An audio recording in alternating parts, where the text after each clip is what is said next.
भगवान पशुओं को आदेश नहीं दिया जाता क्योंकि भाग्य के अधीन है।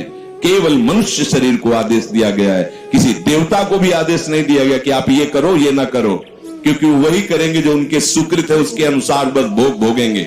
आगे कुछ नहीं कर सकते, नवीन कर्म नहीं कर सकते, न नारकी जी कर सकते हैं, न स्वर्ग के कर सकते हैं।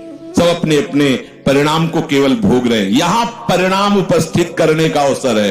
आप जो चाहो अपना परिणाम कर सकते हो। आप चाहो नरक जाओ, चाहे स्वर्ग जाओ, चाहे नारायण बन जाओ, जो चाहो कर सकते हो। मनुष्य शरीर है तो ऐसा शास्त्र स्वाध्याय और पंडिताई ज्ञान किस काम का जो भगवत प्राप्ति प्रारब्ध पे छोड़ दे। तो कुछ जन हैं जो शास्त्र स्वाध्याय करके या संतों की वाणी सुनकर इस विचार में आते हैं कि मुझे क्या करना चाहिए।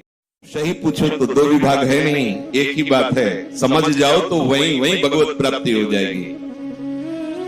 अब उसके विचार में आता है कि अभी तो ब्याह हुआ है, या अभी छोटे छोटे बच्चे हैं, या अभी बच्चों का ब्याह किया है, अभी नए हैं, क्या जाने संसार का मेरी आवश्यकता है, नहीं तो संसार इनको परेशान कर देगा। और वो अपने अहम जनित कर्ता भाव से ऐसा बंध जाता है कि निर्णय ही नहीं कर पाता।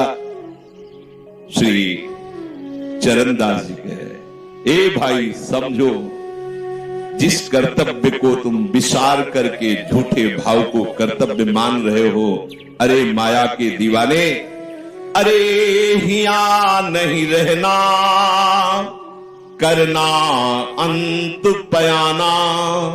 यहां से जाना है, यहां से जाना है। ये भूल जाते हैं माया की ऐसी भूल भुलैया है कि हमें शरीर में राग और शरीर संबंधियों के राग में सुख मिलने लगता है और लगता है कि मैं अविनाशी हूं। वैसे मैं तो अविनाशी ही है, पर विनाशी को लेकर मैं ये भूल कर बैठता है, और जिसको पकड़ा है वो सब विनाशी, सब विनाशी।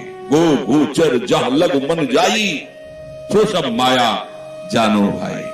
दुनिया में लाखों का मेला जुड़ा, हंसा जब जब उड़ा तो अकेला उड़ा। समझो, ये माया की चाल है जो तुम्हें समझने नहीं दे रही। अरे भाई समझो, समझो, अरे माया के दीवानों, यहां से हमें जाना है, जाना है। कुछ साथ नहीं ले जाना है, कोई साथ नहीं जाएगा। बस तुम फंस गए हो मोह दलदल में। ये कुटुंब का मोह ऐसा मोह है कि कैसे तुम्हें बताए। याद ही नहीं आती कि मुझे जाना है, याद ही नहीं आता कि सब छूटना है। ये समझ में नहीं आता कि मैं आया किस लिए। बड़ी विचित्र भूल भुलैया है।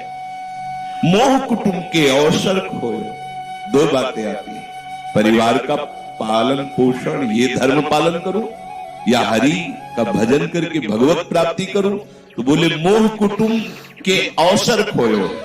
अवसर मिला है तुमने, भलो पायो दांव रे, चूक ना अवसर प्यारे, भलो पायो दांव रे। बड़ा अच्छा अवसर मिला है भजन करने का, चूक गए तो फिर पछताना पड़ेगा। हरि की सुध बिसराई। अब वो निर्णय करता है परिवार के पोषण का, क्योंकि मोह ममता है। पीछे का हर बार सत्संग में कहते हैं कि पीछे का रास्ता एकदम बंद हो जाना चाहिए, कि आगे कोई भयावह स्थिति आवे तो लौटने का रास्ता नहीं रहना चाहिए। उपासक को पीछे का मार्ग बंद कर देना चाहिए।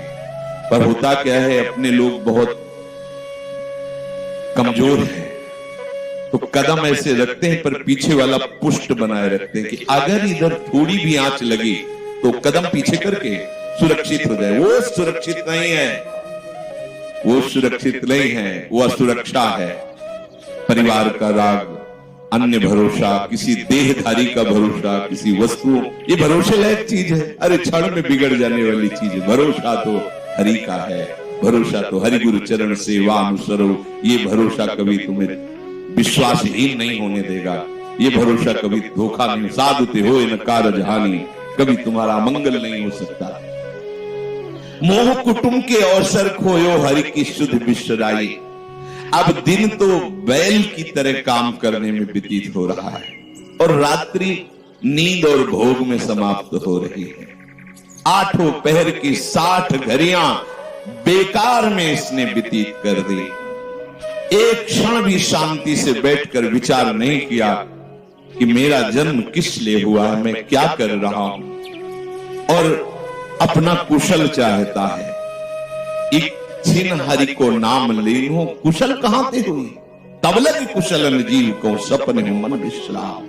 स्वप्न में भी शांति नहीं मिल सकती जब तक भजन नहीं करोगे। बालक अवस्था तो खेल में चली गई, जवानी हुआ तो अहंकार मद छाया, मैं करता मैं भोगता इसमें चली गई। जब वृद्ध आया तो रोग और चिंताओं ने घेर लिया, इतना दुखी है कि वो सोच भी नहीं सकता कि मैं इनसे दूर होकर भजन करूं। ये जो वो भजन का नाटक होता है, भजन में हम देखते हैं ऐसे ही लगा रहता है, कैसे हो और बढ़िया से और क्या करें, और मरने का ठोर आ रहा है और क्या करें।